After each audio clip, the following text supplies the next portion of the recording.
Hello aspirants, कैसे हैं आप सब लोग। I hope you all are good. So आज का हमारा टॉपिक है फैक्टर्स ऑफ सॉइल फॉर्मेशन। ये हमारा processes and factors of soil formation का लास्ट टॉपिक बचा हुआ है। तो आज का हमारा बस यही मोटिव रहेगा कि हम सॉइल फॉर्मेशन वाला जो टॉपिक है इसको पूरा कंप्लीट कर लें। इसके पहले मैंने ये soil physical chemical and biological properties हैं ये सब कवर करा दिया है। फिर मिनरल्स एंड ऑर्गेनिक कॉन्स्टिट्यूएंट ये वाले सब कुछ कवर करा दिया है। और प्रोसेसेस एंड फैक्टर्स जो हैं ये सारे के सारे कवर करा दिया है। तो हमारा लास्ट टॉपिक जो बचता है सॉइल फॉर्मेशन का। तो आज हम इस वीडियो में सारा का सारे टॉपिक कवर कर लेंगे। फिर नेक्स्ट वीडियो हम लाएंगे सॉइल्स ऑफ इंडिया, फिर इसेंशियल प्लांट न्यूट्रिएंट्स। ये सारे के सारे हम धीरे धीरे कवर करते चले जाएंगे। और मैं वादा करता हूँ आपसे कि इस वीक में मैं सॉइल साइंस का पूरा सिलेबस कवर कर दूंगा। एक दिन में चाहे मुझे 2 वीडियोस डालनी पड़े या 3 डालनी पड़े, बट मैं ये अपना वादा निभाऊंगा। सॉइल साइंस का सारा सिलेबस कंप्लीट कर दूंगा। फिर इसके बाद हमारा जो नेक्स्ट टॉपिक होगा सॉइल एंड वाटर कंजर्वेशन से रिलेटेड होगा। सो प्लीज़ वीडियोस को वॉच करते रहिए और अपना जो सिलेबस छूटा हुआ है आप इनको कंप्लीट करते रहिए। अदरवाइज़ आपको काफ़ी प्रॉब्लम हो सकती है अगर नहीं कवर करेंगे तो मेंस में आपको कहीं ना कहीं रैंक डाउन होगी। तो प्लीज़ ये सारे के सारे वीडियोस देखते रहिएगा। तो चलिए हम लोग स्टार्ट करते हैं आज का टॉपिक। तो हमारा टॉपिक है, जैसा कि मैंने बताया था, सॉइल फॉर्मेशन। अब आप इस इमेज को एनालाइज करिए, समझने की कोशिश करिए क्या है। जैसा कि मैंने इनके पिछले वाली वीडियोस में बताया था। अच्छा, एक छोटी सी नोटिस, अगर आपने इनके पहले वाली वीडियोस नहीं देखी हैं तो प्लीज़ जाके उनको वॉच कर लीजिए। अदरवाइज़ हो सकता है आपको थोड़ा सा कम समझ में आए और आपको हो सकता है दिक्कत हो। तो प्लीज़ उन वाली वीडियोस को वॉच करिए, फिर आप इसको देखिए तो और अच्छा रहेगा, आपको बेटर अंडरस्टैंडिंग होगी। तो चलिए इस इमेज को देखते हैं। ये पूरा मैंने डायग्राम दिया हुआ है। अच्छा, ये लास्ट की जो यूनिट है ये देखिए, ये पार्ट है इस इमेज में। ये क्या है? बेड रॉक, मीन्स रॉक वाला पार्ट। फिर इसके बाद पेरेंट मटेरियल, धीरे धीरे वेदरिंग हुई तो पेरेंट मटेरियल का फॉर्मेशन हुआ। ये जो मैंने पूरा दिया हुआ है सॉइल कैसे बनी है, रॉक से पूरी सॉइल कैसे बनी हुई है, मैंने इसके बारे में पूरा दिया हुआ है। ठीक है। तो ये जब पेरेंट मटेरियल बन गया, इसके बाद फिर क्या बना? सब सॉइल बनती है। सब सॉइल बनने के बाद टॉप सॉइल बनती है। फिर ऑर्गेनिक लेयर, मीन्स जब बायोलॉजिकल कंपोनेंट जब वर्क करते हैं साथ में, इसके बाद तब क्या होता है? ऑर्गेनिक लेयर बनती है जो फॉरेस्ट एरियाज़ के अंडर में आती है। तो सबसे ज़्यादा ज़रूरी है हमारा रॉक की वेदरिंग समझना। हमने वेदरिंग पिछले वाली वीडियोस में समझ ली थी। फिर इसका तो पेरेंट मटेरियल जब बन गया तब इसका क्या बनेगी? सॉइल साइंस, सॉइल सब सॉइल बनेगी। फिर टॉप सॉइल, हालांकि टॉप सॉइल अगर तो अवेलेबल रहती है, कोई दिक्कत की बात नहीं होती, बट ऑर्गेनिक लेयर जो होती है ना, ये फॉरेस्ट एरियाज में सबसे ज़्यादा हाई होती है और फील्ड में से बिल्कुल कम हो जाती है, क्योंकि हम लोग इतना ज़्यादा कल्टिवेशन कर चुके हैं और फर्टिलाइजर्स यूज़ कर करके पूरा ऑर्गेनिक लेयर ख़त्म हो चुकी है। इसीलिए बोला जाता है कि हम माइक्रो न्यूट्रिएंट्स बढ़ाने के लिए हमें FIM वर्मी कंपोस्ट वगैरह डालते रहना चाहिए, ताकि खेत की प्रोडक्टिविटी और फर्टिलिटी बढ़ी रहे। तो आपने इस इमेज को देखा और हमने ये भी समझा कि बेडरॉक से पेरेंट मटेरियल, फिर सॉयल, फाइनल सॉयल कैसे बनती है। तो ये प्रोसीजर रहता है पूरा। ठीक है। अब चलिए समझते हैं हमारा जो टॉपिक है ये सॉयल फॉर्मेशन, इसका क्या सिनेरियो है। बेसिकली क्या है कि जो सॉयल है इसमें से पेरेंट मटेरियल वेदरिंग होती रहती है। जब रॉक्स होती हैं उनका वेदरिंग होकर पेरेंट मटेरियल का फॉर्मेशन होता है और पेरेंट मटेरियल से फिर फाइनली सॉइल बनती है। तो ये 2 कंसेक्यूटिव ओवरलैपिंग स्टेजेस होती हैं, मतलब साथ साथ चलेंगी। 2 कंसेक्यूटिव ओवरलैपिंग स्टेज का मतलब क्या है कि ये जो स्टेजेस हैं साथ में चलती रहेंगी। फिर मैंने इस नेक्स्ट इमेज के थ्रू समझाने की कोशिश की है कि देखिए नॉर्मल सॉइल, ये रॉक है, पेरेंट मटेरियल था, मीन्स रॉक वगैरह पूरा एक्यूमुलेटेड थी। फिर धीरे धीरे एक्टिविटीज़ होती गई साथ में। ठीक है। तो सी हॉरिजॉन फॉर्मेशन हुआ। सी हॉरिजॉन क्या होता है? ए हॉरिजॉन और बी हॉरिजॉन, ये सब मैंने क्या बताया था, ये आपको पहले लेक्चर में मैंने बताया था सॉइल प्रोफाइल वाले टॉपिक में। अगर आपने नहीं देखा तो आप जाके प्लीज़ देख लीजिए तो और अच्छे से समझ में आएगा आपको। मैं आपको यहाँ पे सिविल सर्विसेज के लिए, IFS के लिए इसलिए बोल रहा हूँ कि इसमें से जो सारे के सारे कॉन्सेप्ट होते हैं इंटर रिलेटेड रहते हैं। और सिविल सर्विसेज एग्ज़ाम तभी निकलता है जब आपको सारे के सारे कॉन्सेप्ट पता हों, तभी मज़ा आता है पढ़ने में भी और समझने में भी, और लॉन्ग टर्म में रिटेन होता है। तो प्लीज़ ये जो मैं बातें कह रहा हूँ आप ध्यान देते जाइए। अदरवाइज़ हो सकता है आपको कोई कॉन्सेप्ट मिस हो जाए और आपको कॉन्सेप्ट मिस हो जाने की वजह से कुछ क्वेश्चंस आपके छूट सकते हैं। तो ये देखिए पेरेंट मटेरियल से सॉइल ब्रेक होती गई, रॉक ब्रेक होती गई। ठीक है। फिर रॉक ब्रेक होने के बाद फिर और धीरे धीरे देखिए अब ऐसी बन गई। ठीक है। ऐसी बनने के बाद फिर सी हॉरिजॉन का फॉर्मेशन हुआ। बेसिकली सी हॉरिजॉन है ये। ठीक है। फिर इससे बी हॉरिजॉन तो बेसिकली नहीं होता, लेकिन फिर ए हॉरिजॉन आ गया। ए हॉरिजॉन मतलब सॉइल में कन्वर्ट हो गई, सॉइल कन्वर्ट होने के बाद फिर यहाँ पे एक ओ होरिजोन हो जाता है, वो मतलब ऑर्गेनिक लेयर। ठीक है, आई होप इतना आपको क्लियर समझ में आ रहा होगा। ये जो होता है ये दिख रहा होगा आपको, तो ये ओ होरिजोन हो जाता है। ठीक है, ये फाइनली ये फॉरेस्ट एरिया में पाया जाता है और कहीं नहीं मिलता। तो आई होप इतना क्लियर होगा आपको, इसी में से आपको क्लियर हो गया। अब जैसा कि मैंने बताया, सॉइल फॉर्मेशन एक कॉन्जिक्यूटिव ओवरलैपिंग स्टेज होती है, जिसमें से पहले पेरेंट मटेरियल से क्या होता है, रॉक से पेरेंट मटेरियल बनता है वेदरिंग के थ्रू, फिर पेरेंट मटेरियल से सॉइल का फॉर्मेशन होता है। ऐसा होता है पूरा। ठीक है, अगर आपको ना समझ में आए तो वीडियो रिवर्स करके देख लीजिएगा आप। चलिए आगे बढ़ते हैं। अब सॉइल का जो एक साइंटिस्ट हैं डॉगचेव, 1889 में इनका काफ़ी कंट्रीब्यूशन रहा सॉइल साइंस में, और एक ऐसे पहले पर्सन थे जिन्होंने सॉइल साइंस में काफ़ी ज़्यादा वर्क किया, और इन्हीं के थ्रू सॉइल के जो प्रिंसिपल्स हैं वो डेवलप हुए हैं। ठीक है, इन्होंने एक पैटर्न दिया। ठीक है, इन्होंने क्या कहा, इन्होंने एक ये फार्मूला दिया। ठीक है, एस क्या है यहाँ पे, सॉइल प्रॉपर्टी है, सॉइल है। ठीक है, फैक्टर्स यहाँ पे कौन कौन से हो गए, S equals to factors parent material, C L means climate, and O means organism या ऑर्गेनिक मैटर। ठीक, इन्होंने ये फार्मूला दिया। ठीक है, इन्होंने क्या कहता है कि soil usually forms a pattern, what, soil usually forms a pattern in the landscape and established that they develop as a result of interplay of soil forming factors। इसका मतलब वही हुआ कि सॉइल के काफ़ी सारे फैक्टर्स होते हैं, एक साथ काम करते हैं, जिससे सॉइल का फॉर्मेशन होता है। और ये फैक्टर्स कौन कौन से होते हैं, parent material, climate and organism. ठीक है, अब इनके बारे में फिर जेनी ने आगे क्या कहा, फिर आगे रिसर्च हुई, फिर साइंटिस्ट ने एक्चुअली इस टाइम पे आते आते ज़्यादा सॉइल में या फिर किसी भी साइंस में ज़्यादा महारत हासिल नहीं थी। फिर धीरे धीरे साइंटिस्टों ने अपना वर्क करना शुरू किया। अब इन्होंने क्या इक्वेशन दी, ये बहुत ही ज़्यादा इंपॉर्टेंट इक्वेशन है। बीएससी एग्रीकल्चर वाले, आईएफएस वाले, सिविल सर्विसेज वाले सारे के सारे ध्यान दें। ये क्या एक्चुअली क्वेश्चन भी पूछा जाता है, इसको आप ऐसे तैयार कर सकते हैं, एस क्लोरप्ट। ठीक है, सी एल है, O R P T, क्लोरप्ट।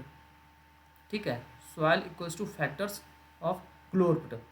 C L means जैसे मैंने दिया है क्लाइमेट, एस मीन्स क्या है, soil property, organism means, O means organism, R means topography या रिलीफ। टोपोग्राफी पता ही होगा आपको, एंडुलेटेड लैंड हो जाती है। टोपोग्राफी में बेसिकली लैंड फीचर क्या है, लैंड कहीं मार्सी लैंड होगी, कहीं एलुअल एरिया होगा, कहीं थोड़ा सा हिली टाइप का होगा, माउंटेनस टाइप का टोपोग्राफी होगी, तो उसको टोपोग्राफी बोलते हैं नॉर्मली। फिर यहाँ पे parent material, P, parent material सबसे ज़्यादा इंपॉर्टेंट रोल प्ले करता है। फिर टाइम, ये न्यूट्रल फैक्टर है, न्यूट्रल फैक्टर। ठीक है, अभी हम लोग इनको और डिटेल से अच्छे से पढ़ेंगे, कैसे कैसे ये काम करते हैं, क्या इनका रोल रहता है, ये हम सारी की सारी चीज़ें पढ़ेंगे।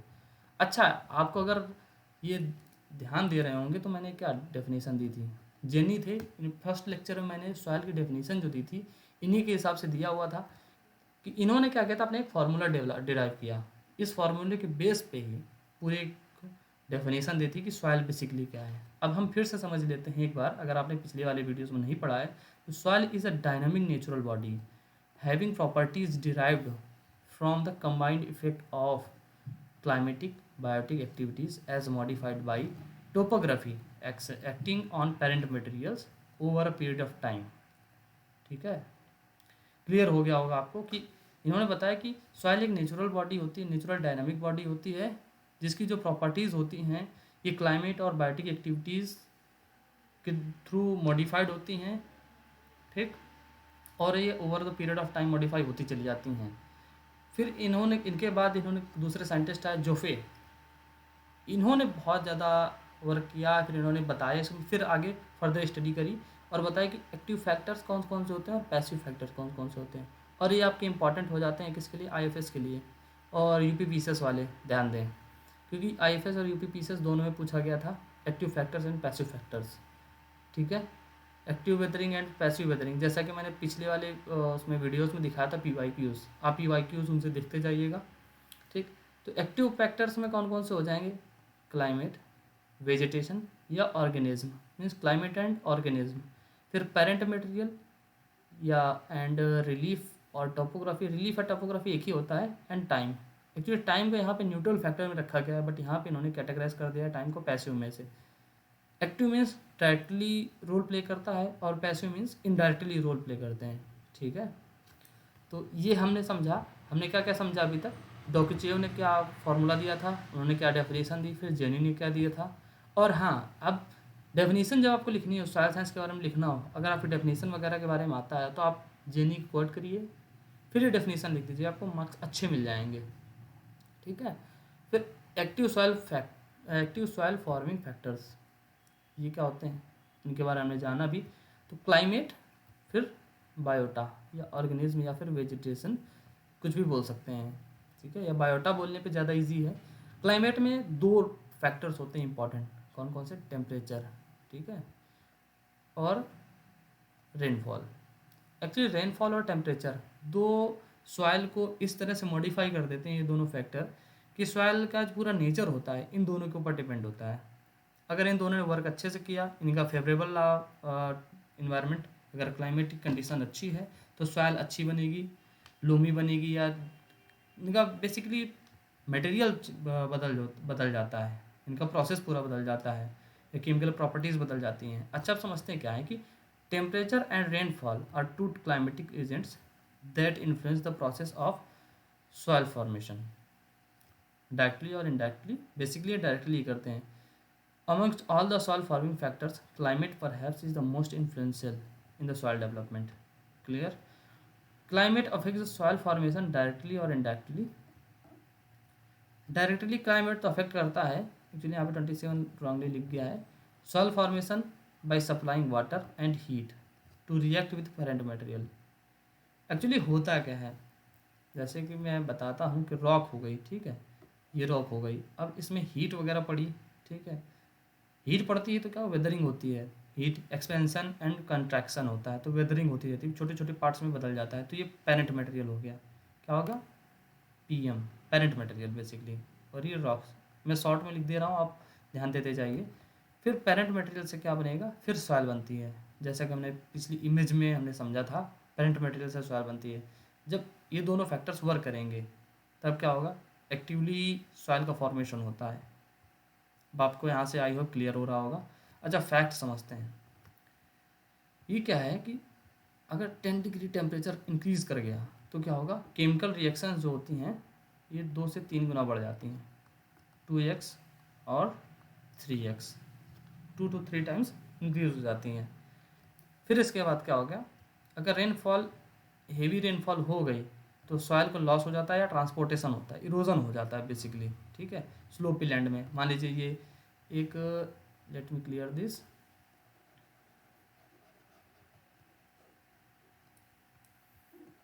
ये अगर आपको क्लियर हो जाता है, ये देखें डायग्राम के थ्रू, अब ये ठीक है, ये अब वेदरिंग हो रही है, सनलाइट पड़ रही है इसे, तो यहाँ से वेदरिंग होते करते करते ये डिपोजिट होता चला जाता है, रेनफॉल होगी ऐसे, ठीक है, तो विद सॉइल क्या होगी? ऐसे यहाँ पर डिपोजिट हो जाएगी। ऐसे ही गंगा रिवर के आसपास जो दोआब प्लेन बने हुए हैं ऐसे ही बने हुए हैं, वेदरिंग हुई है धीरे धीरे, फिर मिलियंस ऑफ ईयर लगे हैं उस डीप को फिल करने में। तो ये जो एरिया है, ये गंगा वाला जो दोआब, गंगा दोआब का रीजन है, ये क्या है? फर्टाइल है बहुत ज़्यादा। तो ऐसा ही बनता है। तो वाटर क्या करता है? एक प्लेस से दूसरे प्लेस में ट्रांसपोर्ट कर देता है। आई होप इतना क्लियर होगा। तो अब समझते हैं बायोटा या वेजिटेशन या फिर इसको ऑर्गेनिज्म, ये कैसे वर्क करते हैं। जो नेचुरल वेजिटेशन होता है या ऑर्गेनिज्म होते हैं ना, ये क्या करते हैं? जैसे एनिमल मान लीजिए, फॉरेस्ट, ट्रीज, ये क्या अफेक्ट करेंगे? एनिमल अब किसी सॉइल में चलेंगे तो सॉइल की धीरे धीरे ब्रेक होती चली जाती है, ठीक। प्लांट्स ग्रो होते हैं सॉइल में, तो सॉइल क्या होती है? बिल्कुल टाइट होते चली जाती है या लूज़ होती है, बेसिकली क्रैक्स जो रॉक्स में अगर ग्रो कर गए तो सॉइल लूज़ होती चली जाती है, ठीक है। और सॉइल जो रॉक्स को है ना, उनको रूट्स को होल्ड करके रखती हैं। ग्रास, फॉरेस्ट, श्रब्स, ये सब क्या करते हैं? ये सॉइल डेवलपमेंट में बहुत ही एक्टिवली रोल प्ले करते हैं। अब क्या हुआ एक्चुअली, मान लीजिए सॉइल है, ठीक है, अब ये श्रब है, अब क्या हुआ, अब ये डेड हो गया, तब क्या हो गया, रिसाइकिल होगा। और फिर ये मतलब यहाँ ज़मीन के अंदर चला जाएगा, सॉइल के अंदर में चला जाएगा, डिकम्पोज हो जाएगा। जब डिकम्पोज होगा तो क्या, ऑर्गेनिक मैटर बढ़ेगा। ठीक है, ऑर्गेनिक मैटर बढ़ेगा तब क्या होगा, सॉइल की हेल्थ जो होगी इम्प्रूव होगी, सॉइल फॉर्मेशन वाला प्रोसेस इम्प्रूव हो जाएगा, हाई हो जाएगा। आई होप इतना क्लियर होगा आपको। एक मिनट, ये थोड़ा सा ओवरलैपिंग हो गया है तो इसको मैं क्लियर कर देता हूँ।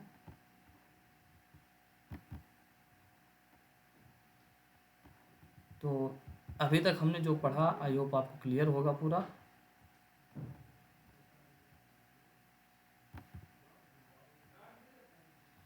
चलिए, हम लोगों ने ये पढ़ लिया। फिर पैसिव फैक्टर्स, एक्चुअली इसमें थोड़ा सा टॉपिक बचा हुआ है, इसको भी पढ़ लेते हैं। Organic matter enrich with organic enrichment of soil, microbial activity would be enhanced. ठीक है, and soil is likely to be enriched with the available nutrients. ठीक है, जैसा कि मैंने अभी इसमें बताया कि प्लांट्स होते हैं, ऑर्गेनिक मैटर होता है, जब दब जाता है नीचे तो ऑर्गेनिक कंटेंट होता है, ऑर्गेनिक कार्बन होता है, वो इंक्रीज हो जाता चला जाता है सॉइल में। और ऑर्गेनिक कंटेंट इंक्रीज होता है तो माइक्रोबियल एक्टिविटीज़ हाई हो जाती हैं, जिससे सॉइल फॉर्मेशन और फास्ट हो जाता है। ठीक है, आई होप इतना क्लियर होगा। अच्छा, soil organism play major role in profile differentiation. ठीक, सॉइल प्रोफाइल जो मैंने बताया था उसमें डिफ्रेंसिएशन काम करता है एक्चुअली। अब ये लेयर्स होती चली गई। ठीक है, सी ब्लॉक, ये सी पार्ट हो गया, हॉरिजॉन सी, फिर बी, फिर ए, या और क्या हो गया, ओ। ठीक है, इतना रहा। और यहाँ पे बी नहीं, ई होता है बेसिकली। अब डिटेल में पढ़ा जाएगा तब बी आएगा, वैसे तो जनरली हम लोग ई, ओ ए ई सी ये पढ़ते हैं बस। अब यहाँ पे पैसिव फैक्टर्स, पैसिव फैक्टर्स में क्या आ गया, पैसिव फैक्टर्स में देखते हैं जो इनडायरेक्टली रोल प्ले करते हैं उन्हें बोलते हैं पैसिव फैक्टर्स। तो पैसिव फैक्टर्स कौन कौन से होते हैं, तो पेरेंट मटेरियल, ठीक है, फिर रिलीफ या topography. Clear, parent material such as exert significant influence on the soil characteristic during the initial stage of soil development. The nature of parent material profoundly influence the soil characteristics like texture, structure, which is basic property of the soil and can't be altered easily. Soil texture controls downward movement of water, thereby affecting the translocation of soil, fine soil particles and plant nutrients. Actually कहना क्या चाहता है कि जो parent material होता है indirectly role play करता है। ठीक है, सॉइल का जो पेरेंट मटेरियल होगा, अब मान लीजिए बेसल्ट है।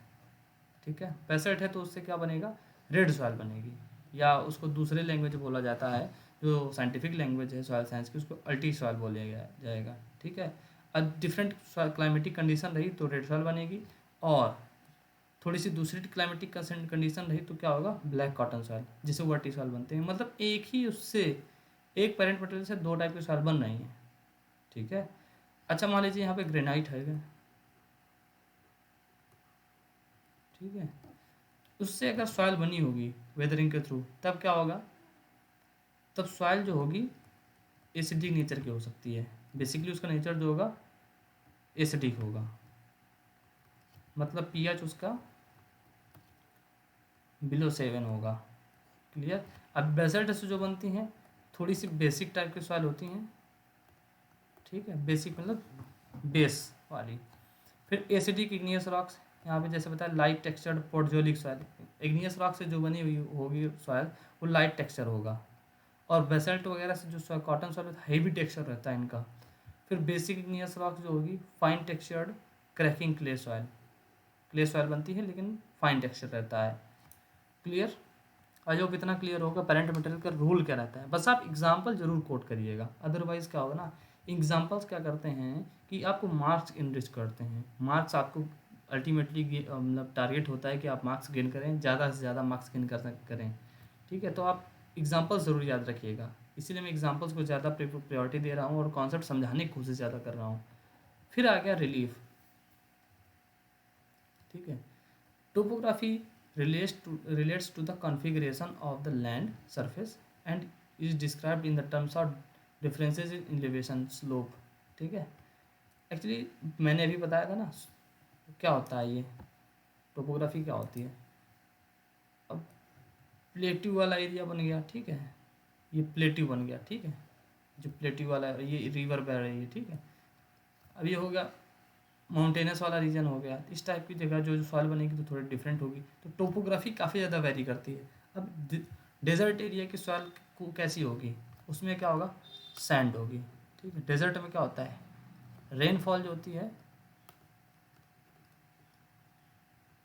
बहुत ही कम होती है, ठीक, विंड स्पीड बहुत ही ज़्यादा हाई होती है, तो इसकी वजह से क्या होगा, सैंड ही बनेगी।